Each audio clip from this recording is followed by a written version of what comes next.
Support for the Kings of Anglia podcast is brought to you by Manscaped, who are the best in men's below-the-waist grooming. Manscaped offers precision-engineered tools for your family jewels. Manscaped is trusted by over 2 million men worldwide, so join the movement for all your below-the-waist grooming needs. Get 20% off plus free delivery with the code KOA at manscaped.com.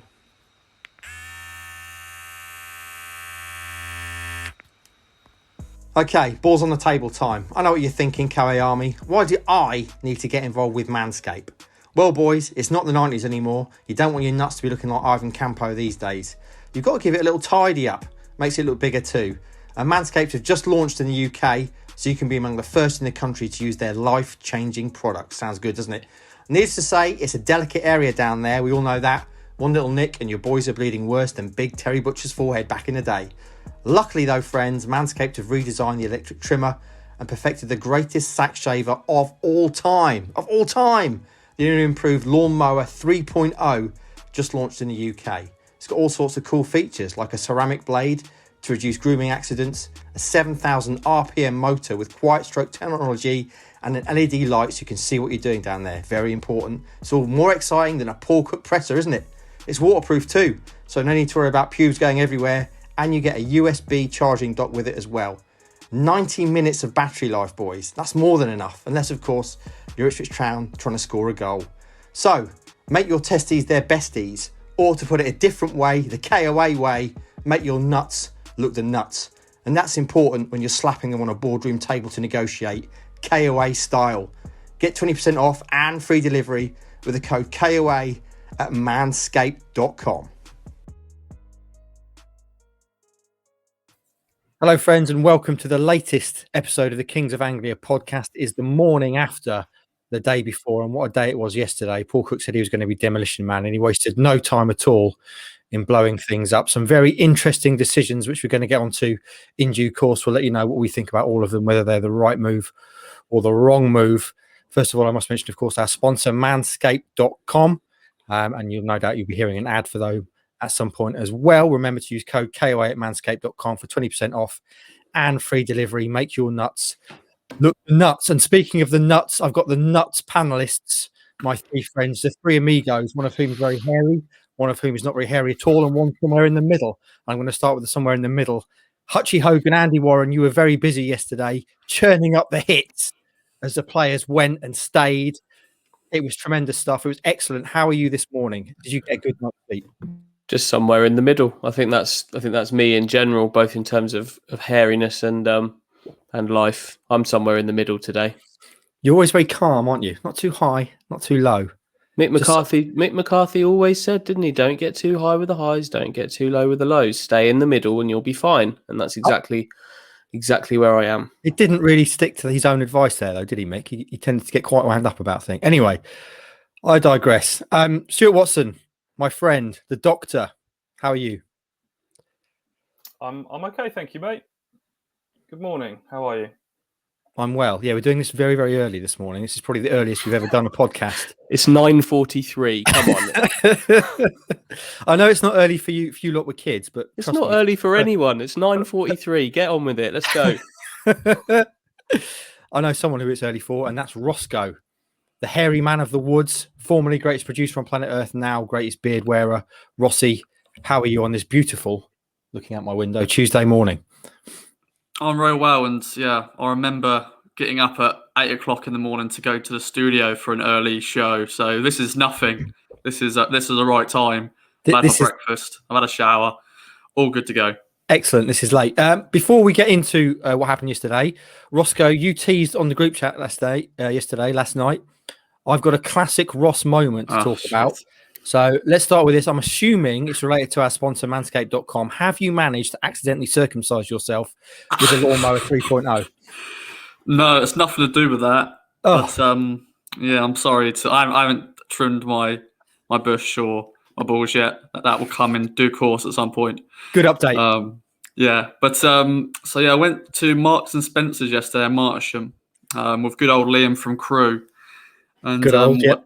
Yeah, when I left the store, I took my mask off and I had my AirPods that I've got in at the moment, and one of them fell off and went into basically a crack It's like a big drain sort of. Fell down a drain.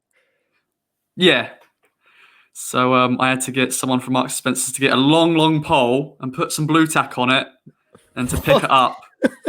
So yeah. That is above and beyond customer service, I've got to say. So you've left their store and managed by your own foolhardiness to. It's outside. It's not like a drain, like a water drain. It's, I don't know, it's on the path where it's just, I don't know, it's got a long sort of hole where, and it's just, I don't know how to explain it, but. Unbelievable customer service. That was me. I'd have said, sorry, mate. You don't get that a little. Yeah. Good. Excellent. Boys, let's talk about yesterday, D-Day. Ipswich Town players of all kinds finding out whether they had a future at the club. And there were some big departures and also some surprise remaining, shall we say. Let's start, of course, with the headline ones, which were Luke Chambers and Cole Skuse departing. We might as well start with the released list. Me and Hutchie did a quick 20 minutes last night in depth on this. So if you want to kind of listen back to that to get in-depth thoughts on just those two, go back and listen to that. But Stewie, you weren't around yesterday. Luke Chambers and Cole Skuse, very much your era. The Watson era at Town. You started as Town reporter 10 years ago, 2011. Luke Chambers came in 2012 and Cole the year after that. So it's going to be very strange for you next season not having Luke Chambers in blue. Your thoughts on Chambers being released at Skuse as well? Yeah, as you say, I think Andy and I were chatting about this the other day. There's probably not too many people that have seen Luke Chambers play live for Ipswich more than me, which is a strange thought. Of those 96 appearances, I've probably only missed, probably count on one hand the amount of times that I haven't seen those. So it is going to feel very strange. It is a proper end of an era for Ipswich Town. I guess thoughts are that probably now is the right time for a reset for the club, and moving on from those two is probably the way of doing that. No room for sentimentality, new owners, new time for the club. But still, it's a sad day in many ways to see them go, because those two men have given everything on and off the pitch, physically, emotionally, have invested themselves in the club, in the town, been great ambassadors, great servants for the club. And I was a bit sad that they didn't get the send-off that they deserved with no fans in the stadium. And I hope that maybe that can be rectified further down the line with some sort of testimonial game. Do we know, with Chambers, Cook had already said there would be something on the table for him, and clearly now he's departing. So do we know what happened there? Was something offered, and Chambers, I mean, clearly there was going to have to be a reduced role in terms of playing, and did Luke just want to carry on playing? Do we know any of the background there, boys? Don't all speak at once. I can't say for sure what's happened there. I think there's a lot of things that Paul Cook's maybe said publicly that haven't come to fruition. I think this might be one of them. I'm sure we'll find out in the fullness of time, but can't really say for sure what's happened with that one. Okay, Roscoe, you were with me in the when we did this chat before, that Chambers probably needed to go for the reset at Town. The boys kind of in camp. So now Chambers is gone. How are you feeling about it? Strange, just like, Stu and probably Andy as well. We've been used to Chambers and Skuse. Definitely Chambers being the skipper. I catch what Andy said about the number 4 shirt. When you are used to that player's going to have that designated shirt every season. So it'll be interesting who will be the number 4 next year. But yeah, it's an end of an era, as you would say, because there's a lot of generation of Town fans. They've all just known Chambers and Skuse, basically. So yeah, a sad day, but we got a new chapter. I won't say new era because I think we've done that plenty of times, and it's butts and the butts. So, but yeah, it's going to be weird when whoever's going to be the next captain and the new number 4.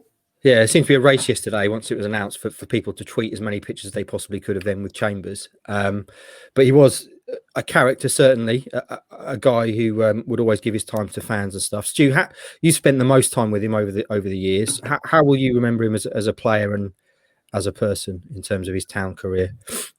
As a player, someone who was selfless, played through the pain, someone who was able to churn out an incredible number of matches. Up until this season, he certainly barely been on the bench, only missed a handful of games through suspension or serious injuries, but played through a hell of a lot. If you look back on the interview I did with him heading into the first League One season, he talked about the collision that he had with Bart that left him thinking he was going to die temporarily. That basically snapped him in half, left him with fractured sternums, ribs, the works. So that kept him out for a few games. But there was a time where his foot kept blowing up, and he was playing with a boot filled with blood, basically, but just kept making himself available. But basically, sort of said, unless you pull me out of it and tell me I'm physically not ready, I will play. So he's someone who played through the pain. Someone who played out of position a hell of a lot. He played at right back, which is a hell of a lot. This season he's played at right back again. Certainly in the playoff season, he played at right back, and he made no secret of the fact that was by no means his favourite position. He was a centre back, and he would have much preferred to be there, but almost became hesitant to use the phrase victim of your own success playing that right back role, because by his own admittance, he was never going to be a flying right back.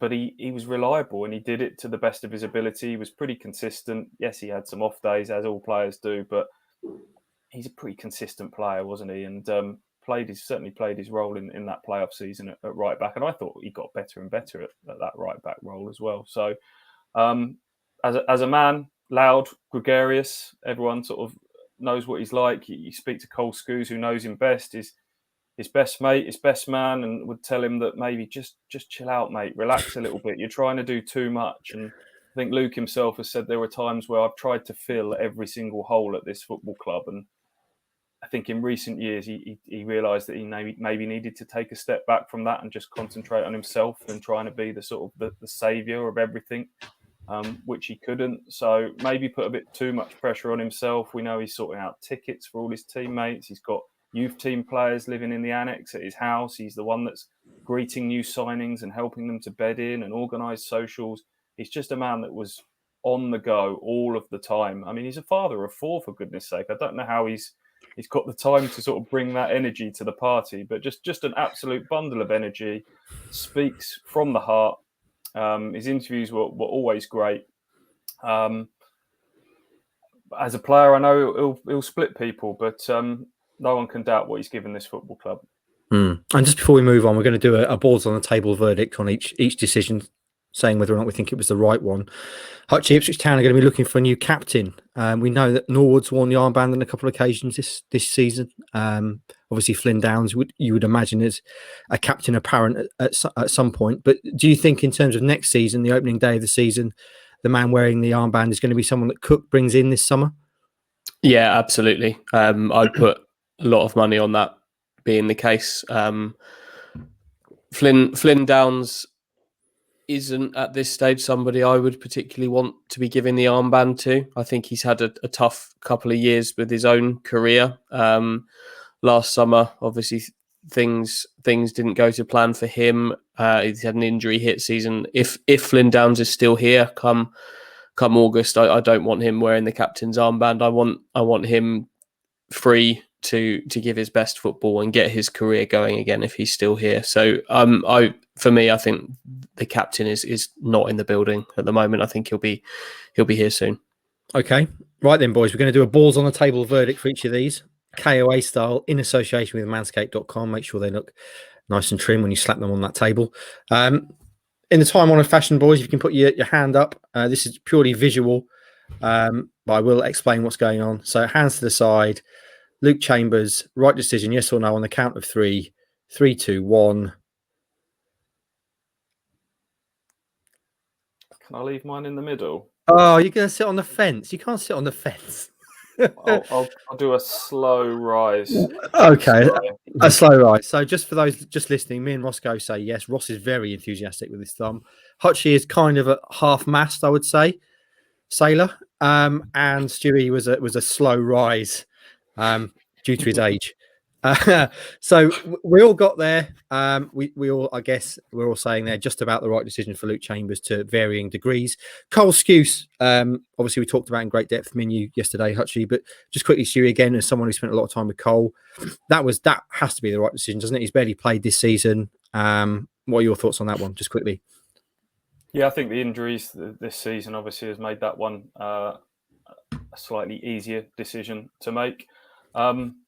Completely opposite character to Luke Chambers, very dry with his humour. Mick McCarthy always used to talk about how you knew that there was going to be a piss take or a joke coming from Cole Skuse, but it was like an Exocet missile. You never knew when it was coming. So I think he's a bit of a different character to Luke. Those two worked quite well as a pair. On the pitch, just Mr. Consistent, wasn't he? He knows that he was never going to be the sexiest player. His goals and assists record, we all know, is pretty low, but that's not what he's in the team for. I think he's a player's player, isn't he? Cole Skuse, someone who does perhaps some of the unseen work that fills in the gaps when the fullbacks go wandering, treats the ball with care, sniffs danger. He did everything you wanted from him, I guess, on the pitch. I've just said everything you wanted. Maybe a few more goals would have been nice. The goal against Cardiff certainly sticks in the memory, doesn't it? But probably a better player than people give him credit for, Cole Skuse, with the range of passing. And so, yeah, I mean, probably like Luke, just the time has come really with him. I can see why both want to carry on playing. I still think they've got, at the age of 35, both people that physically have looked after themselves really, really well. You talk about sort of what young players should look up to in terms of professionalism, the way they conduct themselves, and physically the way they look after themselves. I know Cole's had his injuries this season, but I can absolutely see them both still having another year or two in them if they want to keep on playing. Was it you that told me? I have a vague memory of this, Stewie, so correct me if I'm wrong. Did you once tell me that when you went down to Portman Road or Playford Road to do an interview, you found Cole Skuse manning the phones on reception? I don't recall. That might have been me. Yeah. Yeah, he was. Yeah, I don't think that's going to be his full-time job going forward. But yeah, he was sitting on reception, just looking after the desk while the usual person wasn't there. I've got this. He said. I've got this. I'll stand in. A couple of little stories on Cole Skuse that tell you a little bit about him. He's one of the few people. I'd been to a couple of sort of the player appearance events, which he often went forward to do because he's very good at it. And I've talked before about how I could see him becoming a sort of player liaison, club ambassadorial type role going forwards because he's excellent at that. But he was one of the few that probably asked me about myself at times. Players quite often, as years have gone by, that sort of gap between not only fans and player, but media and player has sort of grown. They kind of wheeled out for us. They do their few minutes and off they go. There's no time for small talk. But Cole would actually take an interest in us and ask you, how's your family and how's work and stuff like that. I thought that's the mark of the man. We're told that when Luke Matheson signed on loan recently, that Cole was the first one on the phone to him while he was driving down from Rochdale, having a long chat with him on the phone, making sure he sort of knew the area and he was going to be ready to bed in and stuff like that. So there's a load of stuff that goes unseen behind the scenes with both Luke and Cole that they do off the pitch that people probably don't realise. So there's going to be a void there to fill in that respect. But times move on, things change, and just as sort of Luke Chambers came in and kind of stepped up from Carlos Edwards being a certain type of captain for Ipswich, someone else will come in and bring some different captain attributes to the table as well, I'm sure.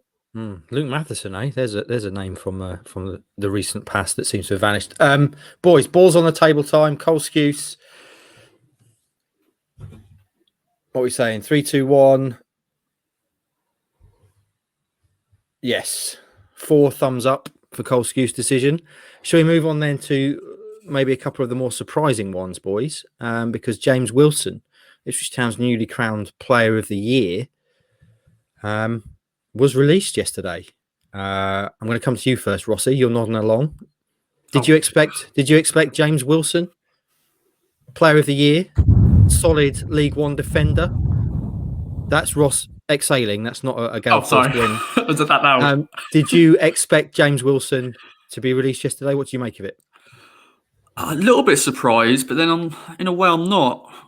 I think Paul Cook, he wants to, like any manager, they want their own players. Obvious, stupid statement for me, really. But I feel he maybe want different players in different positions, and maybe he had to decide between Toto or James Wilson. And I'm bringing the age in. Maybe he feels Toto because he's still got his age on his side. James Wilson still, age 31. Isn't it's not that old as a footballer. But maybe Toto is I don't know where I'm going with this. We should mention on the age front there. I'm just going to dip in. We clearly know now that Paul Cook listens to KOA, and he's a big fan of Ross because he's basically adopted Ross's approach to selection, retaining, releasing of players, which basically is anyone over the age of 30, get rid, keep the rest. So James was the wrong side of 30.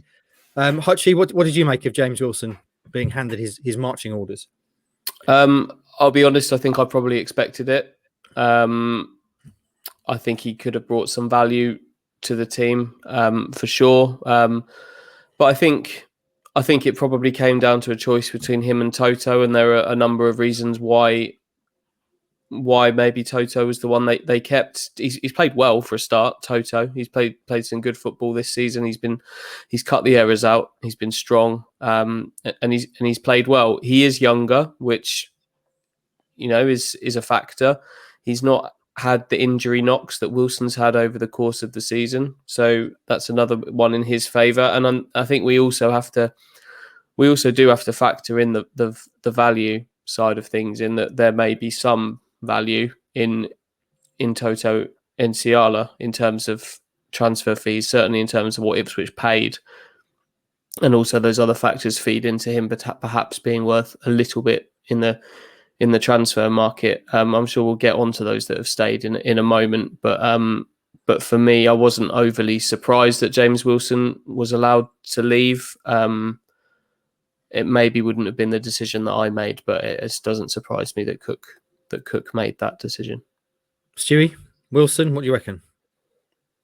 Yeah, not much to add to that, really. I think once you've made that decision on Luke Chambers, which we've probably just said that you probably come to with a heavy heart, but it's the right decision for a fresh voice as captain.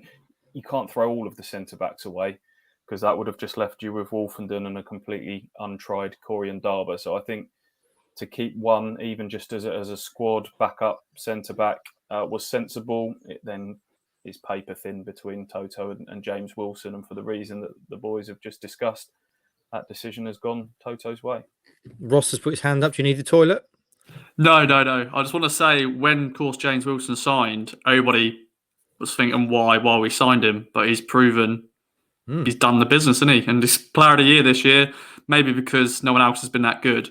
That's probably why he's won it. But to think, when we first signed him, fans weren't happy about it, and he's gone on to earn himself new contracts and has played decent. Yeah. Have there been many occasions? Sorry, Carol. Ipswich will be playing against him next season, I'm sure. We'll see James Wilson back at Portman Road. I'm convinced of that. Have there been many occasions where players of the year have been released after winning player of the year? Can't think of many off the top of my head. Balls on the table time then. James Wilson, what are you saying? 3, 2, 1. So me, Hutchie and Roscoe are saying no. Stewie is unsure. He's wavering hands saying not sure. Why you? What? Oh, it's gone down. I'll go thumbs down, because I think Toto's still got a lot to give at this level. It had to be one or the other, but... Okay. So all four of us there saying we would have liked to see James Wilson remain at Ipswich Town. Another one, which is perhaps a shock. Indeed, it was a shock for me. So much so, I wrote a piece about who should be released and who should stay, and I didn't include him because I thought it was a no-brainer. Tristan Nydam yesterday. We've heard recently Cook praising Nydam big time. Obviously, been out for a long time with injury, but offers something, a certain grit and character to the team on his cameos since returning. But he was released yesterday, formerly one of the next big things, formerly ahead of people like Flynn Downs in terms of next big thing status. Hutchie, were you surprised that Tristan Nydam has left? Yeah, beyond surprised. I'm quite disappointed actually. I think both in terms of his ability as a footballer and the strength that he's shown to come back from that injury, I think he deserves a year to get himself back, even if it's just to prove to other clubs that he can play football again. Ipswich have done it before with players recuperating from knee issues. Obviously, Tristan's was an ankle. They've given players a year just to get themselves back. And for Tristan, I think he deserved that, because now he's in a summer where he's a free agent and he's got half an hour of senior football in 2 years for other clubs to go off in terms of signing him, and not an awful lot more in terms of under 23 football as well. I'm quite disappointed actually that he's been allowed to just move on. I hope he gets himself fixed up quickly, because he's a good lad and he's a good football player too. But I think I feel like there's maybe a bit more a duty of care that could have gone into Tristan than has done. Hopefully he's fixed up and it's not an issue. But it made me sad to see that had happened. Yeah, certainly for me it was the biggest surprise. Stewie, you with Hutchie on this with the Nydam decision? Yeah, big surprise. I'm sure there will be a duty of care in terms of, even though he's been released, he'll be allowed to rehab and use the facilities and all of that until he's fixed up elsewhere. But given how strong Paul Cook's comments have been on Nydam, talking about him having the heart of a lion and the fighting qualities that so much of the rest of the squad lacked, really surprised. You're right. Going back to what you said at the start, at one stage he was kind of in England squads ahead of Flynn Downs. He was seen as kind of ahead of the curve in terms of development with Flynn Downs. I remember him getting into the team at 17, 18 and being put on all corners and free kicks and everything. He had a versatility as well, a left footer, good little player. And we saw that again in that cameo when he came on recently. It wasn't just a sentimental well done for getting back appearance. He was ready when he was back out there, and I'm surprised we didn't see him anymore after that. And I'm surprised he hasn't been given a contract, especially when you look that Idris El Mazouni has been given a contract, a player of a similar age with similar injury problems recently.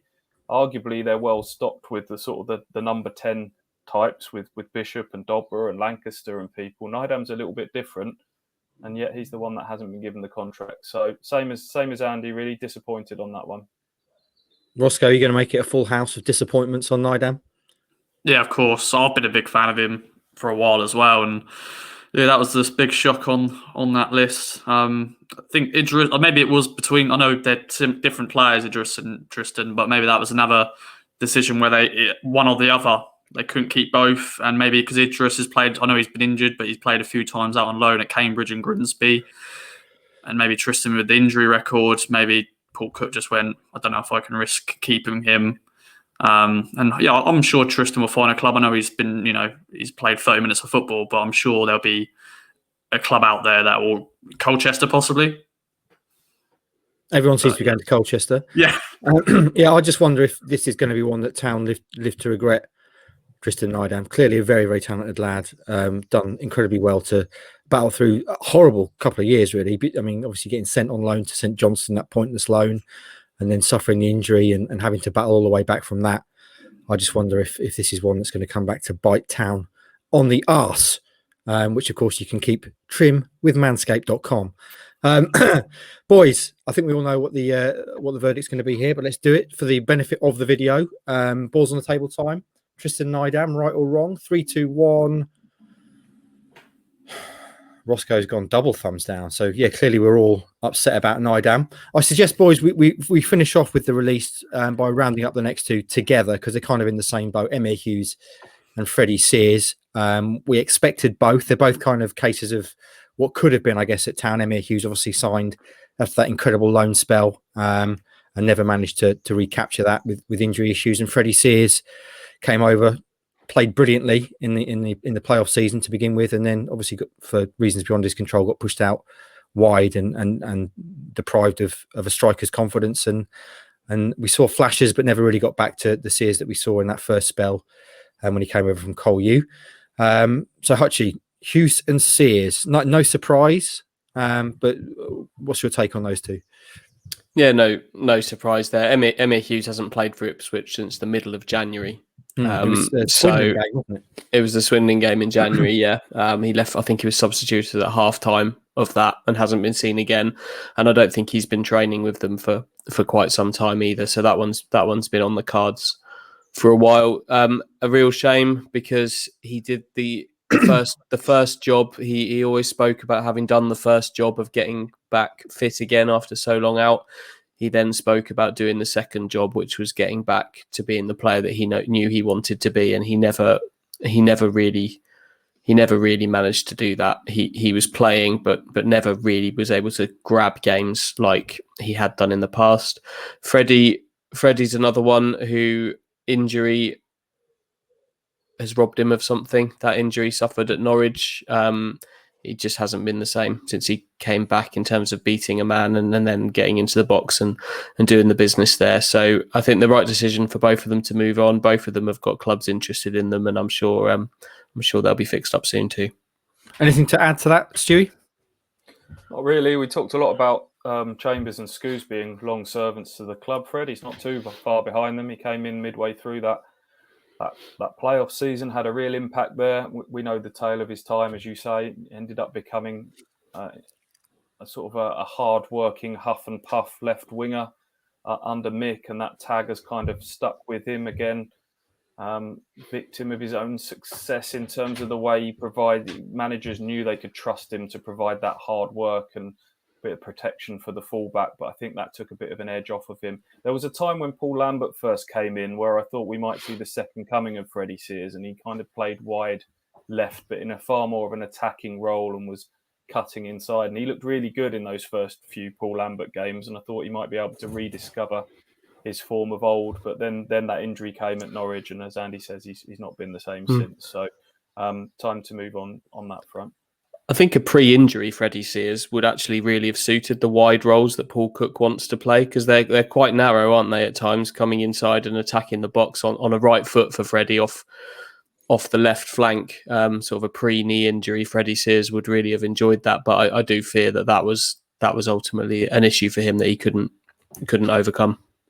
What summed up Freddie's time at Town for me was recently during the season. I can't remember exactly when it was, but Town had no fit strikers, and everyone was like, "Well, who are they going to play up front? Let's play Tyrese Simpson." And poor old Freddie Sears was fully fit. And it was like, well, Freddie is actually a striker. You know, he could probably do a job up front. Anyway, both of those guys are gone. I don't think we need to do the thumbs on this one, because I think we probably all agree those two are the right decisions. So that brings us to the end of the release players, just to dot the I's and cross the T's. So Chambers and Skuse, the headlines. Freddie Sears, Alan Judge, Stephen Ward, James Wilson. Who have I missed? Emir Hughes, Tristan Nydam. And they've all departed Portman Road. Right then, boys, moving on to those who are staying, because there are some surprise ones in here as well. Shall we start first of all with Caden Jackson, a striker who was joint leading scorer last season, struggled through a very miserable campaign this season, which included him being sent to train with the under-23s and catching COVID. Far from an ideal season for Caden. Caden Jackson. I think from what I was seeing, most people were surprised that he's staying on. Were you? No, not really. I think because of the fee, and I'm bringing the age in there. He's at a certain age, and I think he can do the business. On playing up front on his own is not his go-to, but I think he's got stuff in the offer, and I think that's probably the right decision. And there could be other clubs interested in him, so possibly we can get him. Could get sold on for a fee, but we'll have to wait and see on that. That's what I wondered with this, Hutchie, because I struggle to see where Caden fits in the 4-2-3-1 that Cook wants to play. We've seen him play wide, and it doesn't really work. Have they literally, do you think, given him this extra year so they can try and recoup some of the money they paid out for him? What are your thoughts on Caden? I think that shouldn't be ruled out. I think if you look at the three whose options were taken, if you look at Jackson, Donasian, and Ciala, I don't think it's a coincidence that they are the three that cost fees and could and have had clubs interested in them in the relatively recent past. I don't think that should be ruled out at all. I think it's a risky business, but it's something that I've thought they would probably do for the whole time, really. Going back to I think we had this discussion when we went back to the Brutally Honest Contracts Chat podcast that we did. This felt like something that they would look to do. I certainly don't think a few of these players have had their options taken as a huge vote of confidence from Paul Cook. I think there are other factors at play here, whether it works out or not. Time will tell, but just obviously Aaron Drinan's been kept off this list as well. That's 4 strikers at the club in Norwood, Jackson, Drinan, Hawkins, and we absolutely shouldn't be sitting here thinking that, oh well, Ipswich have got their 4 strikers. They're not going to be after the others that are going to be linked over the course of the summer, because they absolutely are. So I think it could be a case of one in and then try and get some out in the future as well. It's an interesting one. I think this is a very, very dangerous game they're playing. If the idea is, well, we can still retain some value in these guys, that we're giving them a contract to immediately transfer list them. And we don't know that for a fact. But if that is the case, that is a dangerous old game, because you're going to end up with some unhappy players around the camp, which can spread when you're trying to build this new feel-good momentum. And if you're a buying club, you're going to turn around and go, well, I'll wait until later in the window, and then you'll be so desperate to get them out the building that you'll virtually let them go for nothing. Because if it gets to the end of August, or whenever the window's going to shut this time around, you're going to take what you can get if you've got no plans to involve them, are you? So I just don't think that those players are good enough that people will want to pay the money to get ahead of the queue, because there's going to be so many free agents, good free agents, and we've already discussed on one of the pod about the types of player that you can get from League One clubs at the moment. There'll be several more from the Championship and elsewhere. Taking Caden Jackson as an example, is he that good that somebody would want to pay a fee for him, even be it a knockdown fee, instead of getting somebody else of probably a similar experience and age on a free? I don't think so. And all the while, you've got them in the building, unhappy. It's another number on your books.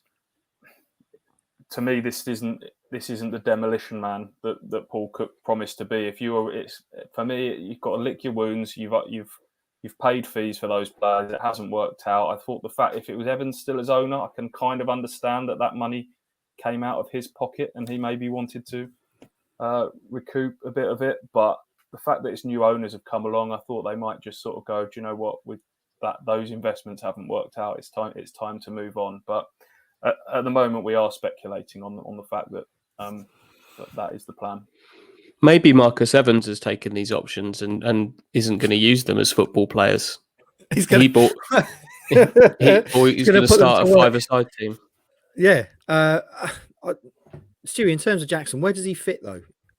In the way that Cook wants to play. For me, we've had this conversation on Caden loads of times, haven't we? He's got qualities at this level. Of course he has. The fact that Bournemouth were interested in him last summer tells you that there is a player there. The fact that he's got a 1.6 million transfer fee behind him tells you that there is clearly attributes there. But he's been at Ipswich now for 3 years, and I thought he looked a bit out of depth in the Championship, maybe a little bit harsh to say because he was in a completely misfunctioning side at the time.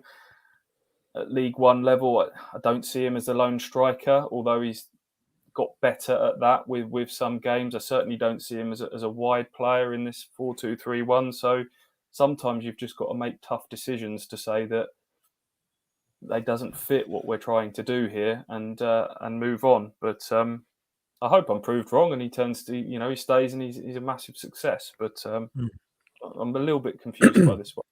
Rossi, you had your hand up? Yes. I don't know how often this happens, but could he be part of a swap deal for a player or, an add-on, because he's got some value there. They may, Paul Cook's got a striker or a winger that he's interested in. Okay, here's a bit of a fee and here's Jackson. So maybe that's possible. I don't know how often that happens in football these days anyway. I guess Brett Pittman would be kind of an example of that with the Tyrone Mings deal. They kind of chucked him in as a bit of a sweetener at the time. I can't remember what Brett's contract was, whether he was out or certainly very close to being out of contract. So yeah, I think he might have been in the same boat as Jackson in terms of one more year left. Then him and Ryan Fraser on loan were part of that deal. So there you go. We'll see. Right then, balls on the table time, boys. Caden Jackson. Right decision, yes or no? 3, 2, 1. So we have 3 no's, Hutchie, me, and Stewie. And Roscoe, apparently confused by his own thumb, kept it up. Okay, so you're saying the right move, Rossi. That's interesting. What's that based on, just quickly? Swap deal. Swap, you've had an idea, you're sticking to it. There we go, yeah. Thumbs up. Good shout, Ross. Right, you put a little doubt in my mind there. Good shout. There we go. There's some words you don't hear very often. No. I jest, of course, Ross. You're a very talented young man.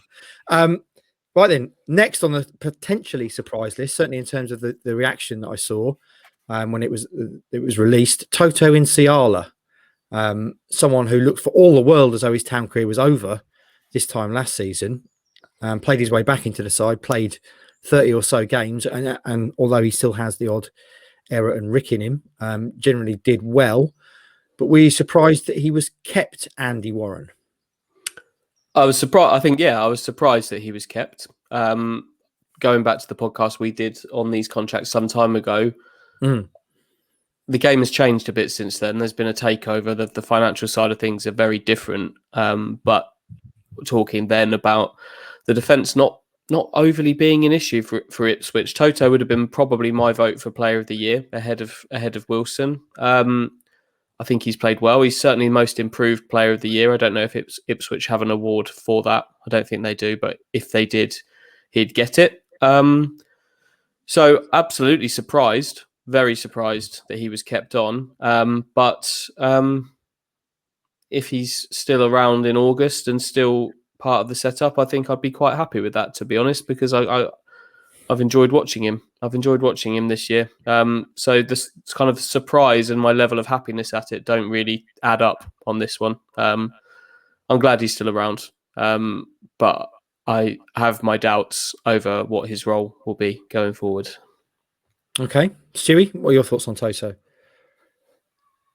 Yeah, he'll be a low maintenance backup centre-back for next season is kind of how I see the role at the moment. But Andy's right. He's been up there with their better players this season, for sure. It had to come from, Player of the Year had to come from a defensive part of the team. We keep labouring the point about how many, there's always a red card coming or a writ coming. That hasn't happened this season.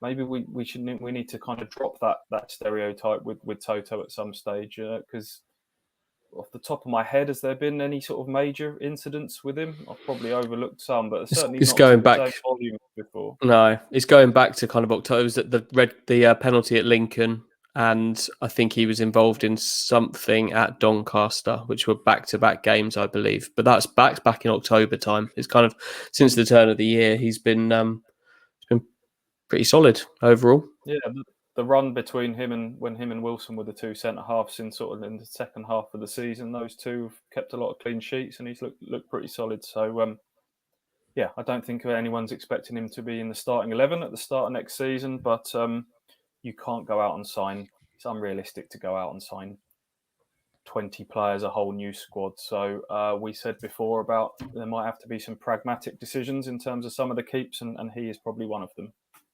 Roscoe, big totes. What are you saying? I've got 2 takes here, and the reason why I think Paul Cook's kept him, he's got a Scouse accent. Paul Cook is, Scouse, and I think John Nolan and Toto will both be released next season because they come as a pair, because they signed as a pair. Oh, there you go. And Nolan's a Scouser as well, isn't he? So yeah, all Scousers in it together. Right then, balls on the table time, boys. Toto Inciala was kept. Was it the right decision? 3, 2, 1.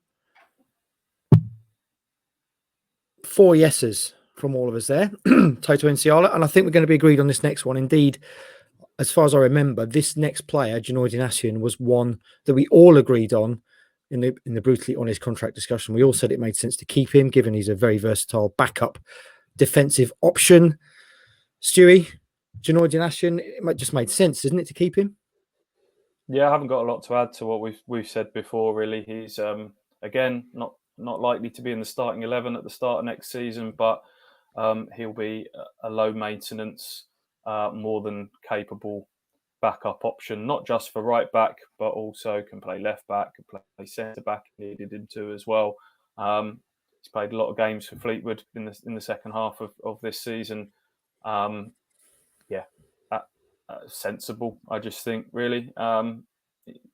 Let's not go overboard and say he set the world alight at Ipswich, but he's been fine. He's been consistent, and had he not stayed, it would have been a tough sell to go out and sign a right back who there's no way of dressing that up. You're here to sit behind Kane Vincent-Young, so sensible.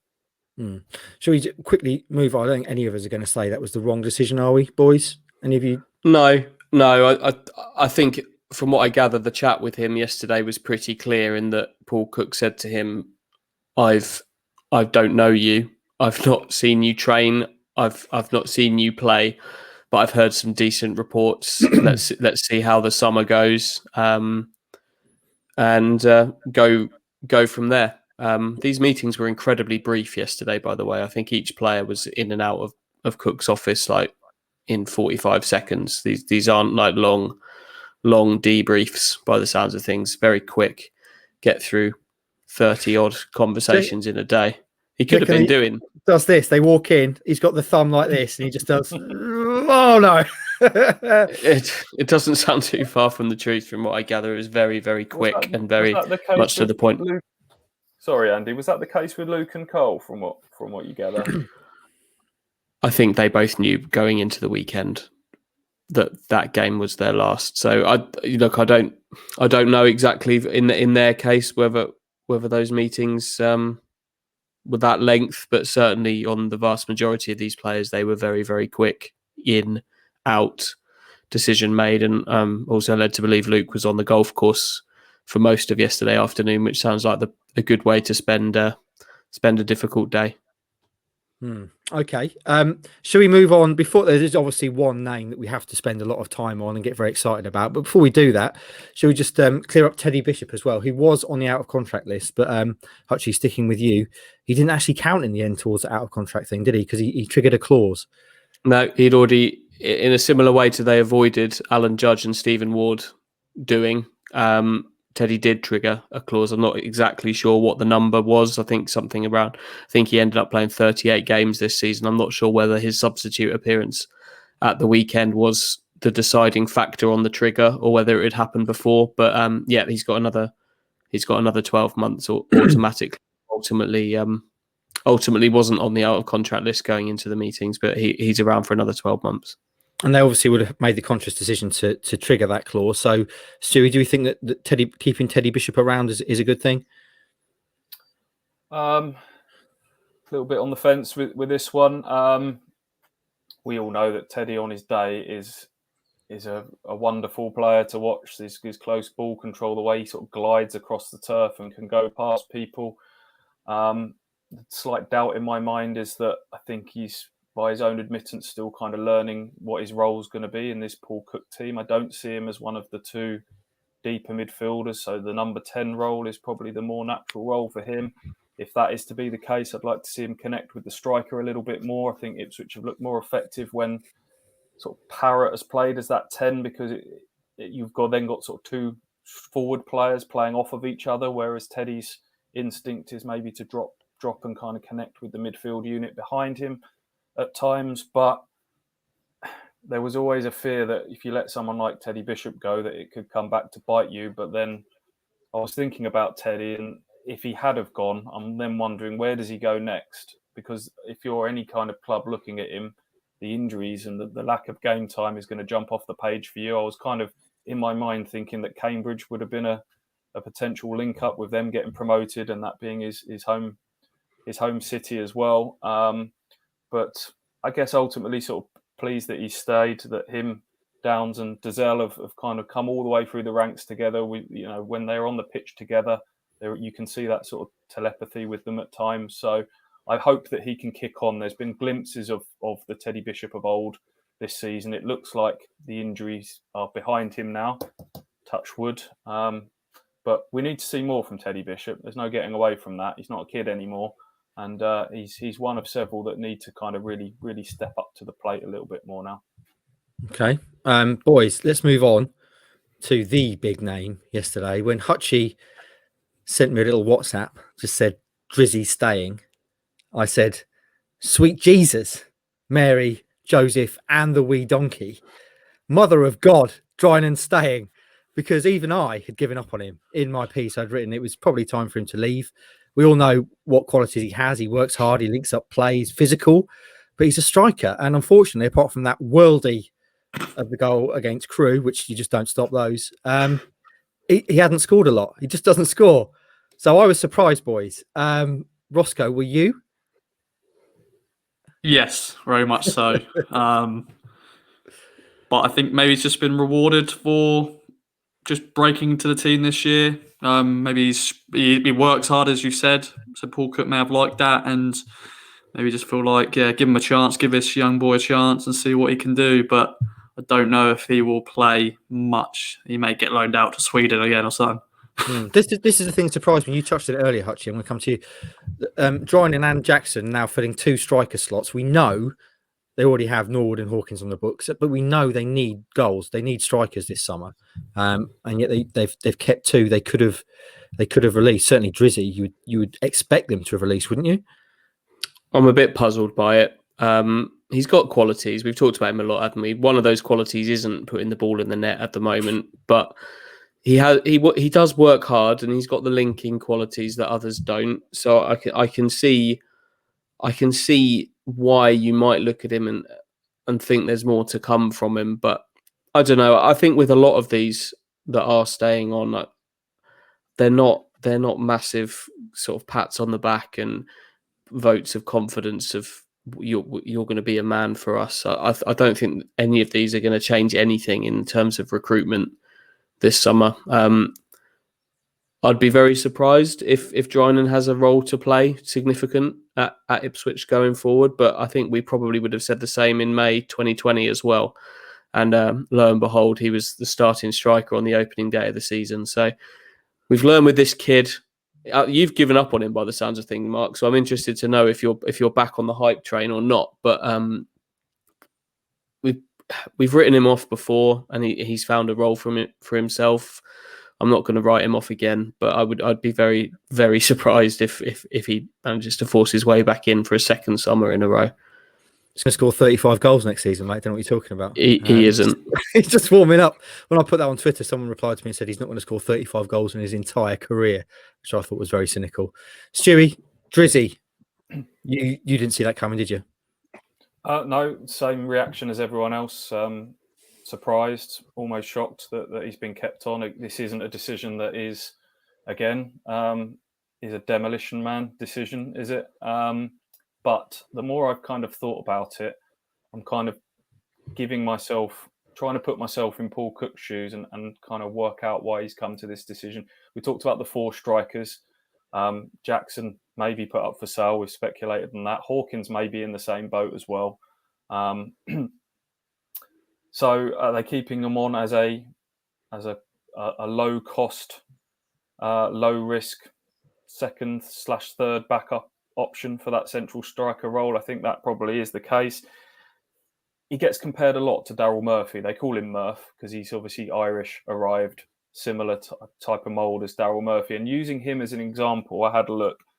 Daryl Murphy, between the ages of 17 and 22, was playing for Harrow Borough on loan and at Waterford in Ireland. He was a sort of a late bloomer in terms of his big season for Ipswich, with all the goals didn't come till he was late 20s, early 30s. So maybe that type of striker, that physical, robust, target link man type striker, are they like goalkeepers? Do they get better with age? I don't know if I'm making a sweeping statement there. I don't know. I mean, Drinan's just turned 23 last week. We've seen glimpses of what he's all about. He works his nuts off. He has got those link qualities. We've talked about maybe the quality just isn't there. But in terms of the contribution that he's going to be making to the overall squad wage bill is probably quite minimal. And if you've got some doubt in your mind that he could suddenly click and the goals will come and you've got yourself a good player there, then I can kind of see why they've kind of kept him on. It's a bit of a low risk, potential high reward situation. So what you're saying, Stewie, if I'm not wrong, is you're saying there's a chance he's gonna explode at some point. Yeah. We've got another summer of this, haven't we? Yes. Right then, boys. Final time. Balls on the table. Aaron, Drizzy, Drinan, Drisnaldo, Driniesta. Right decision, yes or no? Oh, even me. Oh, yes, no. Put your thumb up. Submit to your desires. And so we're all saying no. Me, somewhat sadly. So there we go, boys. That's the end of it. We should also, of course, mention in terms of out of contract and wasn't on the list yesterday, Guion Edwards, who was an anomaly in that they didn't have an option on him. Hutchie, and they're in negotiations, it's fair to say, but there's interest elsewhere for Guion. Yeah, wait and see with that one. Whether he wants to stay or not, I don't know. How much Ipswich want him to stay or not, I don't know. But he'll have options elsewhere. So this is one that will be decided one way or another in the next few weeks. Okay, so again, dot the I's, cross the T's time. Caden Jackson, Toto Nsiala, Janoy Dinastian, Aaron Drizzy Drinan, El Mazzuni, Teddy Bishop, all will be staying with the club, and Guion Edwards negotiations are ongoing. Right then, boys, I'm aware, Stu, you've got a press conference to get to at 11 o'clock, and I want to give you some time to prepare for that, because I know you like to do that. So we should, of course, mention that Town won their final game of the season, 3-1 over Fleetwood. 3-0 up in half an hour, boys. Where did that come from? Just want to, Stewie and Hutchie and Roscoe, just want to make any thoughts on that before we move on to the FA Youth Cup? Anything to note from that game, boys? You go first, mate. I've not really got much to say. I think that's evidence that a lot of the issues this season have been sort of deep-rooted psychological issues, rather than, we've come slowly to the conclusion that maybe this squad wasn't good enough quality-wise as we thought it was. This is a reminder that there was some qualities in that squad, and that I think it had become a real mental block over time. And then once we'd got to dead rubber territory and the pressure was lifted, they were able to produce a performance like that. There's probably not a lot else to say in there, really. There's the evidence of the partnerships, that Paul Cook's massive on partnerships all across a football pitch, and I thought we saw a little bit of that now with Downs and Dazelle starting to perform well as a duo in the last few games. That Parrott and Norwood worked off each other a lot better. So the last 3 games of the season, Swindon, Shrewsbury and Fleetwood, just leaves me going off into the summer with a little bit of optimism that with some upgrades across the park, that Paul Cook football could be quite fun to watch. What do we make, just going back to Paul Cook, the Demolition Man comments, in terms of what we've been left with, Hutchie? What do we make of those comments in the cold light of day now? It was hardly throwing a stick of dynamite into the squad, was it? No. Kind of almost 50-50. So, and there was some, obviously, the comments about a lot of the players look like they don't want to be footballers. They don't have to worry about that because they won't be for much longer, all that kind of thing. And the guys that have been released, you would never say about Luke Chambers and Cole Skuse. You would never say that, would you? So, and even guys like Freddie Sears and people like that. So, in the cold light of day now, how do you reflect on those comments?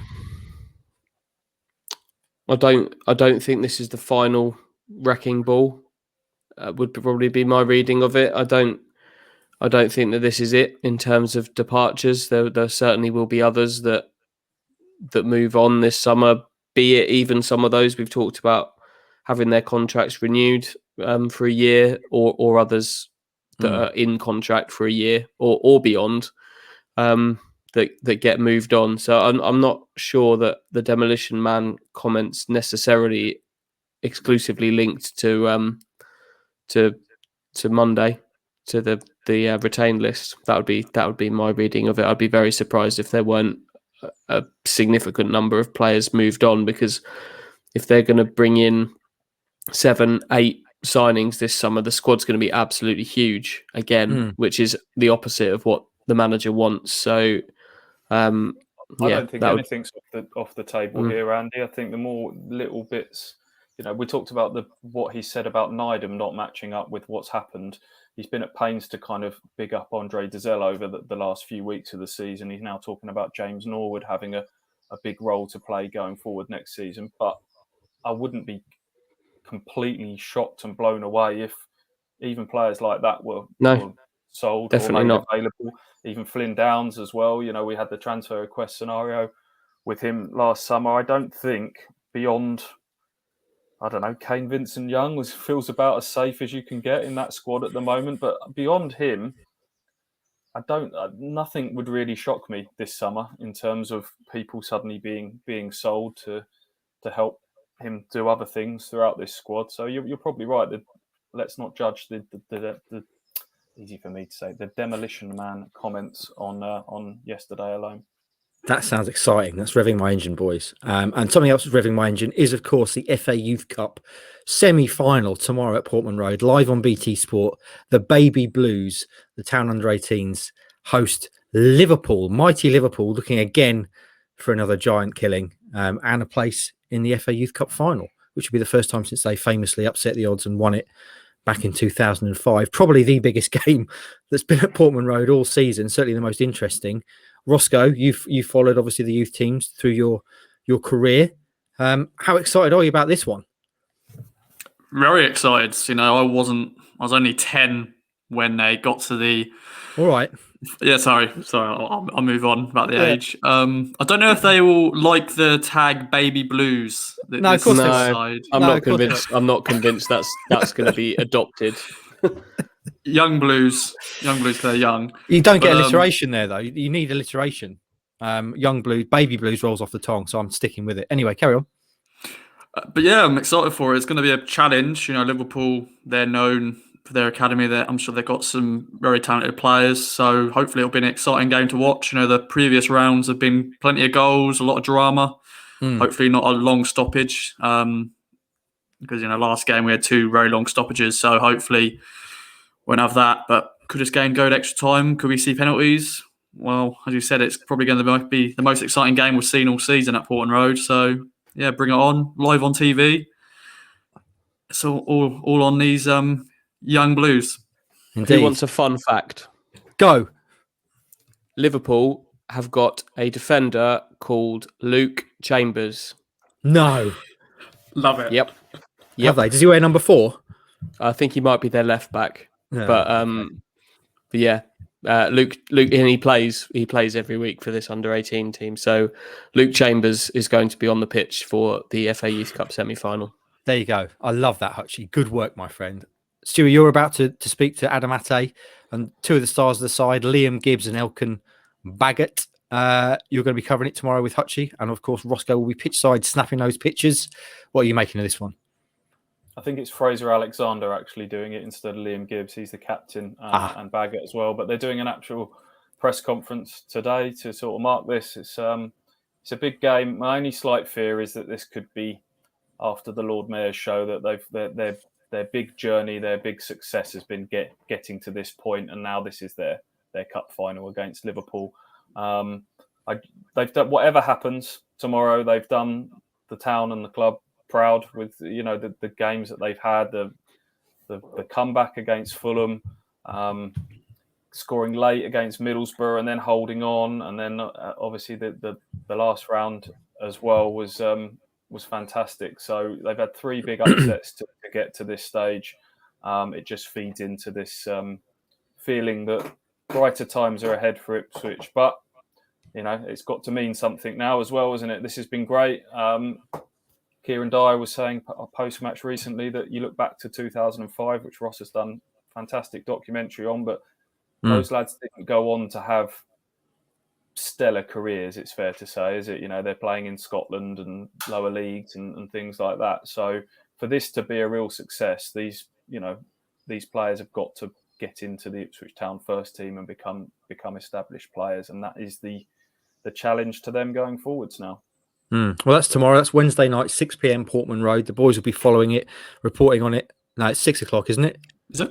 Yeah, I'm pretty sure it's 6. Yeah, town tweeted 5 o'clock as a kickoff, but Hutchie put me right. It is 6 o'clock. So follow it with the boys. They'll be there tomorrow. We'll be bringing you everything we can from that. That's just brought up the hour, boys. So I suggest we start to make our excuses and get out of here. Stu, you've got a press conference to get to. I just want to throw forward to a couple of things we've got coming up. There probably won't be another KOA, the 4 of us this week, because we've got some other special stuff coming up. Stewie and Hutchie are speaking to Mark Detmer tonight, which will be available to you as a KOA special after this. And we've also got a UEFA Cup special coming this weekend. Arnold Muren, the first of 2 that the big porker Mike Bacon has done. Arnold Muren and Franz Tyson. Hopefully get the first one of those out this weekend.